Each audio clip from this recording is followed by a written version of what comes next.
This is chapter 27, the subdivisions. Again, there was a lot of information in this chapter, a lot of changes to the syntax and some of the definitions and moving things around, so much so that we felt that we needed to redact the entire chapter and start fresh. So we can move down to page 39. That will cover our first policy. So I'm going to scroll through here. 9. Okay, so if you go to 1027 2B3E, we're now going to be requiring an open space plan for new subdivision applications, all subdivision applications. That plan is going to have to show all of the qualified and the common open space areas, which we'll define for you a little bit later. And it's also going to have to show the size of each of those areas, and it's going to have to show an illustration of what those areas are going to look like, and conceptual drawings and renderings and pictures of the elements within those areas. So this is a brand new requirement that we currently don't have. If you go to 1027 3C2, that's on page 44, that'll be our next policy change. Okay, so we've added the matrix that we talked about in the density discussion to this chapter. Again, these colors will not come out when the chapter is published, but just for your purposes, it's showing right now. Remember that these all relate back to the comprehensive plan. The green refers to ag land, low density is yellow, medium density residential is orange, the brown is high density, and the purple is mixed use. Just on these charts, just as you recall, we've reduced the minimum lot size in each one of the residential districts. So I'll go to the RS7 that we've been using all the way along as our example. The RS7 zone currently requires a 7,000 square foot minimum size lot. We've reduced it 20% across the board. So now 5,600 is the minimum lot size requirement. We've also placed a maximum lot size requirement so that there's more uniformity with the different zoning districts. And the net density and the minimum and the maximum net density relate to an RS7 zone, a 7,000 square foot lot. So the density isn't changing in a standard residential subdivision, just the lot sizes are changing. But what this allows us to do is gain open space because the lot sizes are smaller. Then we're going to be requiring a percentage of the development to be an open space, which we currently do not have in the code. And I'll show you where that is a little bit later on. These gross density numbers relate back to the comprehensive plan. They're there for reference, but they're not going to be necessarily enforceable because this variable, this percentage in non-buildable lots, this 67% relates to buildable lots, but the portion in non-buildable lots will be variable from development to development. All right. So if we move on to the next item, which is on page 45, and that's 1027 3C5. So this talks about a landscape plan, and we do require landscape plans in our preliminary plat submittals or final plat submittals so that we can verify that. Typically, the plan relates to the landscape buffering that's required along arterial and collector roads. We've changed that buffering requirement. I'll talk a little bit about that in chapter 33. We also are requiring that these plans be designed by a landscape professional, either a landscape architect or a landscape planner, excuse me, designer. And landscaping should enhance the physical environment as well as the project's aesthetic character. So we're going to be showing you, the council and the commission, the landscape plan, so you can take a look at that and see how the landscaping contributes. Because as we get denser, we're going to need to have these landscape elements and other elements, narrower roads with elevated crosswalks and other features, so that we're slowing down traffic a little bit and that we're making it a livable environment. So this landscape plan is going to be really important as part of that. Okay, if we go to page 47 and 48, currently we have a change of term, or we have a series of terms in our special subdivision and developments area of the code on 1027.4. We've removed a lot of those terms because they are starting to lose application for us. Things such as an infill development or a master community, those things no longer really have application. And so what we've identified as 4 significant types of subdivisions. There's a master plan community, a plan unit development, a standard subdivision, and a cottage or a cluster type of development. All of those require going through the subdivision process. And so we've added those terms to this section of the chapter. We've added master plan communities in particular.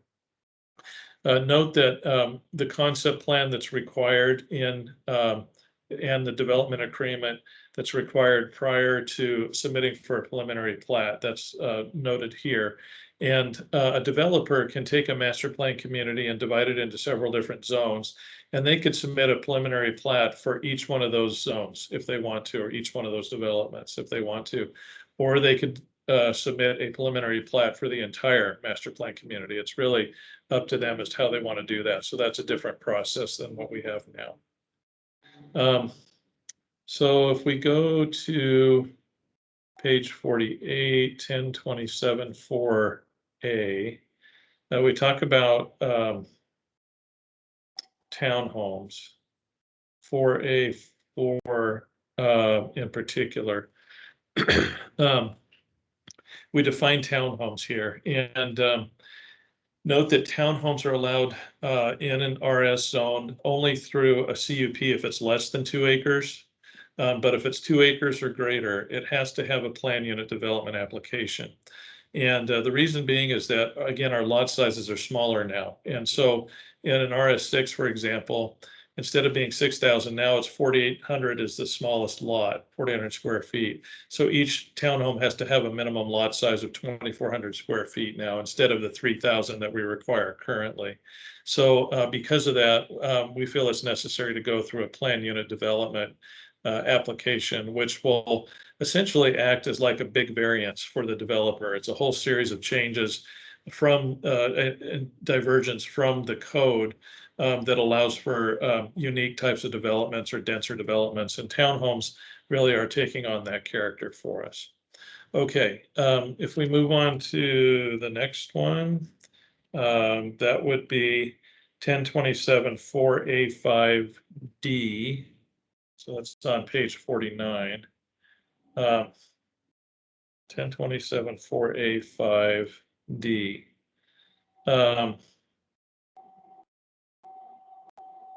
And I don't know why I pointed that one out, huh? Oh, it really should be 4A5A. This is, again, referring back to the code where we're talking about that there has to be 20-foot setback for the driveway areas and a 15-foot setback for the living space in any unit, residential unit. So sorry about that mix up there. Okay, and 1027 4G, so I'm going to move down quite a bit. That's on page 52 through 55. This is where we talk about cottage and cluster development. And this is a brand new housing type that we have not ever had here in Nampa.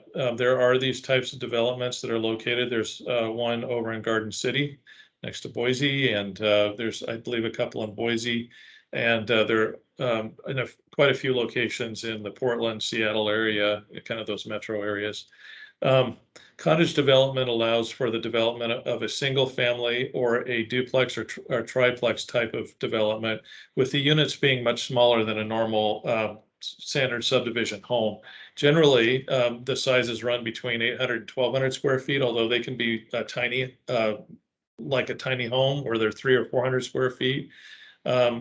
They have to have a lot of limitations in terms of the performance standards on these. And so the performance standards are listed in this code. Also, we cannot limit the size of a home. That is against state statute.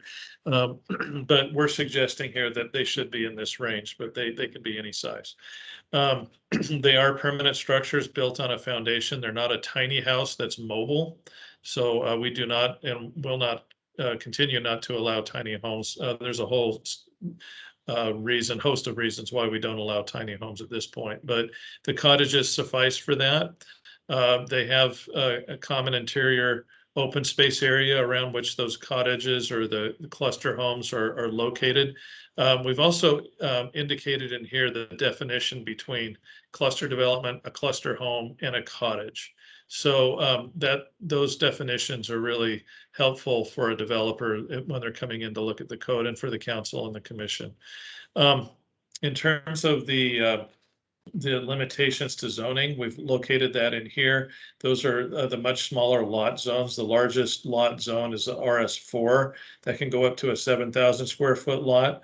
And then all the way down to a mixed use and an RMH where you could have a 500 square foot lot. So these high density districts really refer to the entire parcel. There really is no minimum lot size. If we note here in this section of the code, there is no minimum lot size in a cottage development because there's a lot of variation that's needed in order to be able to build these things. So that's important to note here. A lot of this code we took from several other developments, and we whittled it down to what we think will work here in Nampa. But we took a lot of this information from the other developments that have been successful in this type of development. So we're not just making this stuff up. So this code talks in it about carriage houses and different types of units, ones that have second stories on them. We're requiring that on a second story development that there's a setback on the top story here of at least 5 feet from the interior of that cottage development. And there really should be a 5-foot setback if they're next to a residential development. There should be a 5-foot setback. That requirement was added after this picture was placed in the code. So we'll have to alter that picture to show that setback. The height limitations is 22 feet, nothing higher than 22 feet. They can have a 3-foot setback on the rear and up to the property line on either side. So there'd have to be 6-foot separation between buildings. That's again for fire code. But the average side and rear setback shall be 5 feet with a minimum of 3 feet. So we're still trying to get them to average out to 5 feet so that there is some relief that they're not on top of each other. The front of the cottage units, they need to be set back 15 feet from the shared common area property line. So central common area. So each of these cottages would own to the center of that common area. The property line would go to the center of it. And then this common area would be an easement, essentially, for that type of development. So they have to be set back at least 15 feet from the center of that common area. Let's see, I've already talked about the 60% needs to be on the, I haven't. So the 60% of the floor space needs to be, of a 2-story dwelling, needs to be on the first story. And that the top is really viewed as more of a loft or maybe a single bedroom, but the majority of the living space has to be on the bottom floor. Reason for that in other developments, I think, is to avoid building square boxes, that face this unit, and it becomes a little ominous for that type of development. So we're really trying to bring it human scale and bring it down a little bit. And that was the reason why that code was added. In terms of the landscaping, there's a whole bunch of landscaping requirements in here. There's a 15-foot landscape buffer that's required on collector and arterial roads. There's tree requirements for the lots as well as for the landscape buffer. There's 5-foot concrete or masonry walkway connections that are required that connects the cottages to the courtyard and the parking lot and the sidewalk, so they have to have paved walkways through here. The ground cover needs to be turf or living ground cover, and no more than 50% of the total area is going to be covered in ground cover that is decorative rock. And all the trees that are subject to approval by the forester and his or her designee. So much tighter restrictions and performance standards. We do require 2 off-street parking spaces per unit. Those that off-street parking area is a common parking area that's covered by a carport typically.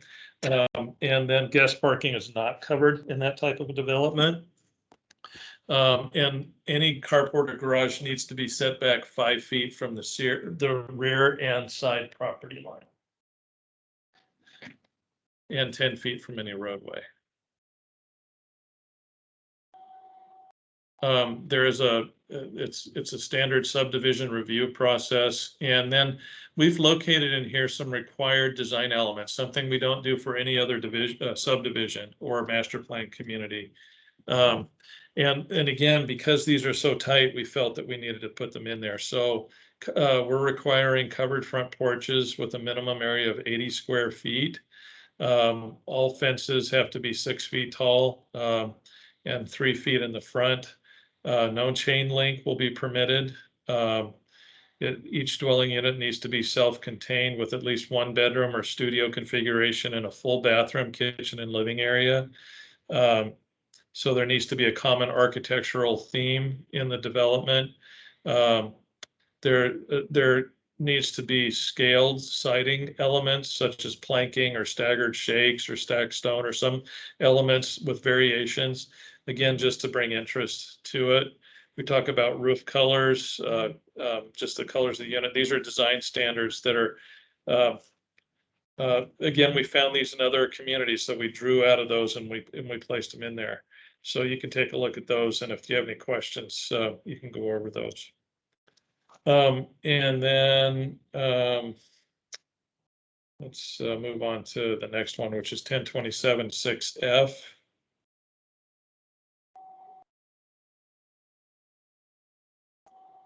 Sorry, and that's on page 60, 6FA. Okay. So when we talk about lot compatibility, right now the code requires that if you're within 85 feet of another subdivision, the periphery lots have to be at 10,000 square feet, or they have to match the lot width of the lots adjacent. And if they're larger than the 8,500 square feet, then the lots have to go up to 10,000 square feet on the periphery. Because we have reduced and we have maximum lot size limitations now, what we're saying is that the RS6, RS7 has to go up to 10,000 square feet on the periphery. The RS6 has to go to 9,000 square feet, and RS4 up to 7,000 square feet. Again, being the maximum lot size allowed within that zoning district. And that will hopefully help with some of the compatibility issues. We'll maintain some of that, but it's just going to have to reflect the code so that it's all consistent. If you go to 1026M, and that is down on page 64. 1, 2, 3, and 4. Here we go into the open space requirements, and I said it in chapter 26 that I would talk a little bit more about this, so bear with me on this one. It's important that we go through this. So again, we have the acreage sizes on a standard subdivision, 0 to 1.99 acres. 5% of the net area of the buildable residential lots will be has to be in open space. And again, anything with an average lot size of 32,000 square feet or less. And then 2 to 4.99 acres is a 10% open space, and 5 acres or greater, 15% open space requirement. These open space do for a standard subdivision. We do not have open space requirements currently for subdivisions. So this is a new thing for developers to be aware of. In terms of the common open space areas, we've defined common open space is area which is not qualified open space. It has to have trees, shrubs, and ground cover in it. All open space lots, they have to be at least 6,000 square feet in size, or 30 or more feet at their smallest width, unless the parcel is part of the parcel or lot is part of a pathway system. So we know that several subdivisions have pathway systems that only are 12 feet wide that move between the developments, between the lots. So this accounts for that. Also, unless the parcel or lot is part of a contiguous system of smaller common lots that are have recreational elements in them and that are joined together. So you can have a bunch of 500 square foot common space areas, as long as they're joined together or linked somehow and they have some recreational elements, then they can be smaller than 6,000 square feet. And lastly, that if there's a requirement that a lot has to be reduced because they're an odd shape or something that's approved by the commission, then those can be approved as common areas. It's important that all open space be held in common by all the property owners. That's standard in a subdivision. Qualified open space is different. Qualified open space is a required element, and that's what those percentages refer to. Here is some standard language from the current code about what qualified open space is not. It's not enclaved. It's not all these other. It's not enclaved inside an individual or privately held building lot. It's not part of any street, and it goes on and on about what it's not. And that's, again, that's from the existing code. All the open space areas have to have recreational elements that are sloped per industry standards. So we don't want to have qualified open space where you're placing a soccer field with a slope of 5%. That would not be that would not be an interesting game. It might be an interesting game, but it wouldn't be much fun. And then in terms of the open space calculation, there's different elements that we are including in that qualified open space. One of them is drainage basins. And the engineering division has given us this language in these next two code sections. And so I would ask you to talk to, or if you have any questions about it, please let me know, and then I'll talk to Daniel over in the engineering department about any details about these requirements. But some of a drainage basin can be used as qualified open space. That's what we're saying. Also, natural areas, say if there's a wetlands or a pond or a stream or something like that, those can be used as qualified open space as long as there's access, and it needs to be via paved or compacted natural trail. And that areas that are not accessible have to be able to be enjoyed visually by the residents of the development. That's a really important factor. So if there's a creek that runs behind a development that's really not visible from the residents, that doesn't count as qualified open space. This is a new policy here, park credit towards qualified open space. What we're saying here is that if you have a development that is adjacent to an identified parcel that's going to be developed as parkland and it's undeveloped. And let's say a developer wants to come in and build a subdivision next to that parkland. Then this says that they can reduce the amount of open space that's required in that subdivision, as long as the subdivision is larger than 5 acres, or 2 acres, excuse me. They can take 5% of that required open space, and they can contribute the value of a fully developed park to the Parks Department for the development of that park that's adjacent to them. This happened in Meridian and on a couple of parks over there. The developer actually gave them land to build the park on. It worked out to be a good arrangement because that's what's used by the development. So we figured that we'll have that option up to a 5% reduction. So that's a new policy, and if you have any questions, please let me know about that. You can also use a portion of the landscape buffer that's required against a roadway, as long as that landscape buffer has a sidewalk or a meandering path moving through it, then 50% of that landscape buffer can count towards qualified open space. And also community plazas that are developed, that are open, and that have elements such as planters and fountains and sitting areas and those types of things, that counts as qualified open space. Anything that's covered by buildings, accessory buildings, parking, and loading facilities is not considered qualified open space. Okay, and then the distribution has to be throughout the centralized and throughout the subdivision. Um, and then some of this, let's see, again, this talks about open space area shall be designed to provide reasonable accommodation for ADA access. So that's all brand new to the code. And I think that covers it. Yep, that takes care of it. So if you have any questions about this chapter, please get a hold of me and I'd be glad to talk you through it or take any concerns that you have. Thank you.